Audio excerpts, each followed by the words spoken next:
Pour notre grand débat à la une aujourd'hui sur le plateau de Smartech, Véronique Ventos, vous êtes la cofondatrice et chef de la recherche chez Noukai. Bonjour, merci beaucoup d'être avec nous. Un autre grand chercheur en IA est présent dans Smartech aujourd'hui, Jean-Gabriel Ganassia. Bonjour Jean-Gabriel, très heureuse aussi de vous recevoir, professeur de la faculté des sciences de Sorbonne Université, directeur de l'équipe ACASA de l'IPSIS. On va discuter ensemble de ce qui nous agite autour des IA génératives, l'intelligence artificielle. On voit des progrès.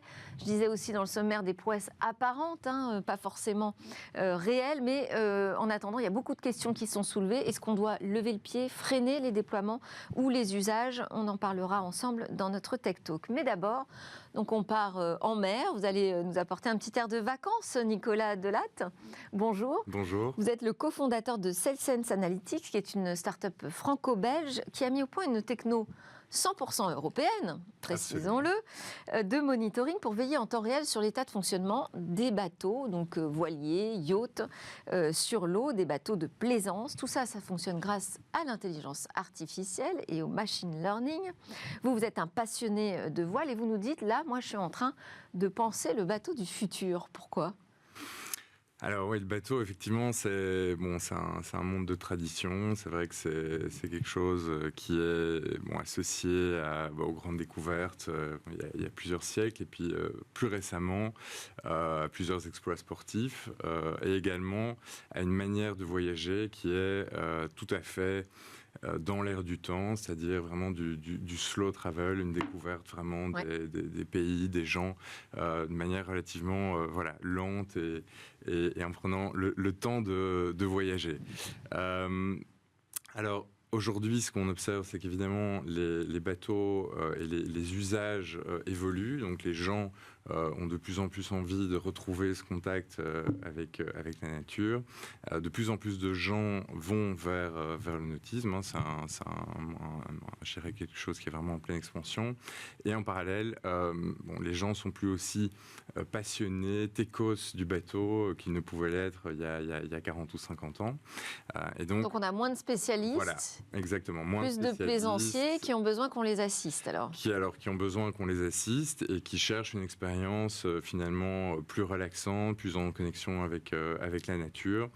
Et c'est vraiment là que la technologie et que SalesSense aide vraiment. L'idée, c'est de rendre l'expérience plus simple pour l'utilisateur final, l'utilisation du bateau plus simple. Donc si on doit préciser un petit peu les choses, donc vous fournissez un boîtier qu'on installe sur l'embarcation qui va se connecter au système d'information du bateau.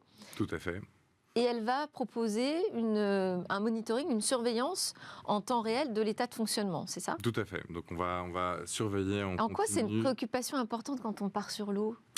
Alors, c'est un peu le même principe. C'est plutôt un sujet pour les propriétaires de flottes importantes, de grandes embarcations, que pour les plaisanciers ? Alors, on sert évidemment les deux publics. Donc, d'une part, les fabricants de bateaux et les gestionnaires de flottes, donc qui effectivement ont des préoccupations plus liées à la maintenance.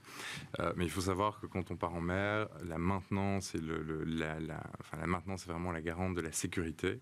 Et donc, le fait d'avoir une vue sur la manière dont le bateau fonctionne, sur l'état de santé des différents composants, est réellement un facteur de tranquillité pour le plaisancier. Et alors, en quoi a-t-on besoin d'intelligence artificielle là-dessus ? Alors, l'intelligence on peut imaginer simplement des capteurs qui vont être posés aux bons endroits et qui vont nous donner les indicateurs nécessaires pour prendre soin de notre bateau. Tout à fait. Alors, pourquoi faire appel à des algorithmes, à du machine learning ? En fait, l'idée ici, c'est vraiment de plus en plus de se diriger vers un véritable assistant à la navigation.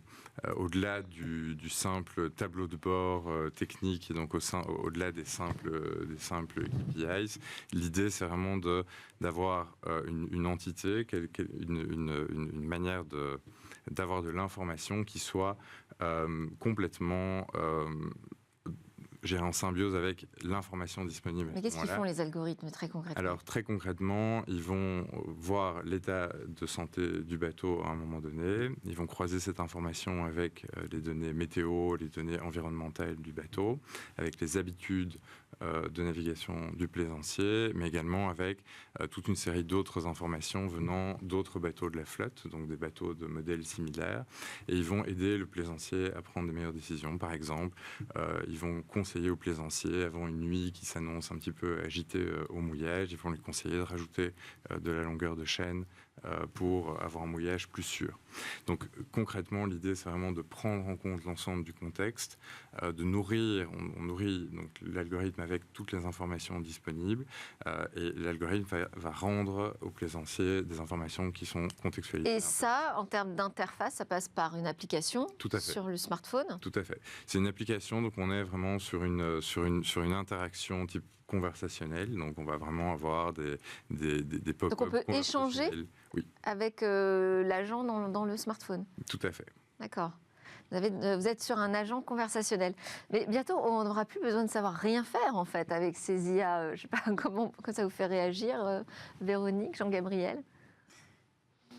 Quand même, il faut savoir naviguer. Absolument. Si on fait de la voile. Ah, tout à fait. Voilà. Donc il faut quand même choisir les voiles, choisir son cap. Enfin, moi, j'ai fait beaucoup de voiles quand j'étais adolescent. Et je me souviens quand même qu'il y avait beaucoup de paramètres. C'est extrêmement compliqué. Et si en plus on est dans une mer avec des marées extrêmement fortes, comme par exemple, moi, j'ai une maison à Granville. Il y a des marnages qui vont jusqu'à 14 mètres avec des courants. Alors tout ça, on peut s'assister bien sûr d'un outil d'intelligence artificielle pour nous aider, mais il reste quand même énormément et puis les petits réglages fins, on les fait toujours à la main. Donc ça apporte plus de sécurité. Exactement. C'est vraiment l'idée d'avoir un assistant, c'est pas d'avoir un capitaine. C'est vraiment l'idée d'avoir une entité. C'est intéressant qui peut parce que ça nous fait aider. rentrer déjà dans le débat qui va suivre sur la place de l'IA dans la société. J'ai précisé aussi que c'était une technologie 100% européenne. Parce que c'est assez rare aujourd'hui sur ce marché. On trouve qui plutôt? Les Américains? On trouve effectivement les Américains, les Israéliens, beaucoup. On a malgré tout aussi des sociétés asiatiques qui se développent de plus en plus, notamment dans le bateau autonome, avec une certaine forme aussi d'intelligence. Et ça progresse assez vite, ça la transformation numérique du nautisme? Alors le nautisme est par essence un milieu assez conservateur, donc c'est pas le premier milieu à se jeter sur les nouvelles technologies. Donc la transformation. Pour les courses, la haute compétition, oui. Absolument. Donc pour tout ce qui est haute compétition, on est sur des nouveaux matériaux, sur des nouvelles technologies. Mais c'est vrai que la plaisance en général reste assez. C'est pas redescendu encore jusqu'au bateau de plaisance. Petit à petit, mais on y travaille beaucoup. Très bien. Alors aujourd'hui, vous avez combien de bateaux équipés de votre système? Aujourd'hui, on a plus de 3000 bateaux équipés dans le monde, donc qui naviguent sur toutes les mers du globe à peu près. Donc on est dans 34 pays. Il faut que le système soit déjà embarqué sur le bateau pour Tout à fait. pouvoir s'en servir. Tout à fait. Donc le système peut être installé en deuxième monte après la fabrication. Donc si je loue un bateau, il faut que je demande est-ce que SailSense est à l'intérieur? Très bien. Merci beaucoup Nicolas Delatte. Vous êtes cofondateur de SailSense Analytics.